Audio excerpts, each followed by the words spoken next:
तर पाहूयात पुढची बातमी। अशोक खरातच्या अटकेनंतर राज्यभरात भोंदूबाबाचं पीक आल्यासारखी परिस्थिती आहे। महिला अत्याचार आणि लैंगिक शोषणासह फसवणुकीच्या प्रकरणात आतापर्यंत 14 भोंदूंवर गुन्हा दाखल झालाय। पुरोगामित्वाचा वारसा सांगणाऱ्या महाराष्ट्रात फसवणुकीची एवढी प्रकरणं उघडकीस आल्यानं आश्चर्य व्यक्त केलं जात आहे। पाहूयात।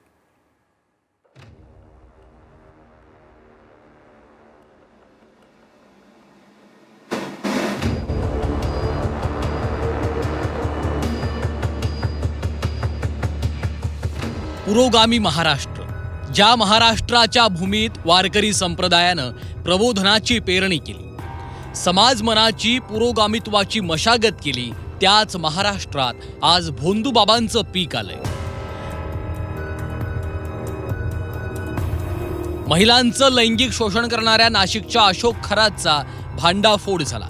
खरातला अटक झाल्याच्या नंतर त्याच्यासारखा भोंदूगिरीचा धंदा करणाऱ्या अनेक बाबाबुवांची धरपकड सुरू झाली। गेल्या एका महिन्यात राज्यात 14 वेगवेगळ्या ठिकाणी भोंदूगिरी करणाऱ्या भोंदूबाबांवर गुन्हे दाखल झालेत। नाशिकपासून मुंबईपर्यंत आणि सोलापूरपासून ते अकोल्यापर्यंत पोलिसांनी या तथाकथित बाबांचे दरबार उधळून लावलेत।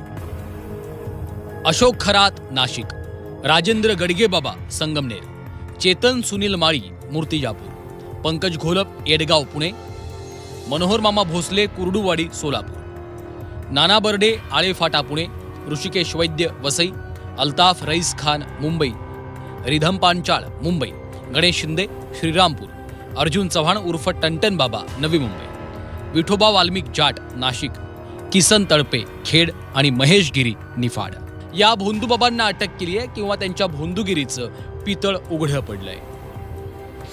नाशिकच्या भोंदू खराच्या प्रकरणानंतर राज्यामध्ये गेल्या महिन्यात भोंदूगिरीचे 15 गुन्हे दाखल झालेले आहेत। या गुन्ह्यामध्ये सर्वाधिक प्रमाण हे महिलांच्या लैंगिक शोषणाचे आहेत। खरात प्रकरणानंतर पीडित महिला मोठ्या हिमतीने पुढे येत आहेत, न्यायाच्या प्रतीक्षेने ते गुन्हे दाखल करत आहेत।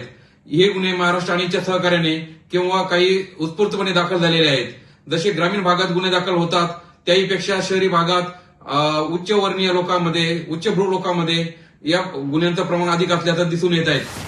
2013 मध्ये डॉक्टर नरेंद्र दाभोलकरांच्या संघर्षातून जादूटोणा विरोधी कायदा अस्तित्वात आला, पण आजही या कायद्याची प्रभावी अंमलबजावणी होत नसल्याची खंत अनीसनं व्यक्त केली आहे। जादूटोणा विरोधी कायदा सहमत झाल्यानंतर अधिक प्रमाणात अनिच्छाच कार्यकर्त्याच्या पुढाकारानं अनेक बुवा बाबांना जेरबंद करण्यात आलेलं आहे, किंबहुना काही बुवा बाबांना शिक्षाही झालेली आहे। पुन्हा एका सर्व नागरिकांना आवाहन करतो की आपण या बुवाबाजीच्या लढ्यामध्ये फक्त अनिच्छच काम आहे म्हणून याकडे पाहू नका। आपल्या सगळ्या लोकांनी याबद्दल सजग राहावं। या समाज जीवनातून बुवाबाबांना हद्दपार करण्याचा आपण निर्धार करायला पाहिजे।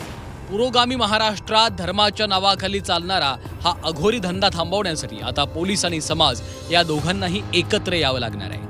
खरात प्रकरणानं जी ठिणगी पडली आहे त्यानं भोंदूगिरीचा हा लुटीचा बाजार भस्मसात होणार का हेच आता पाहायचंय। योगेश खरे, झी 24 तास, नाशिक।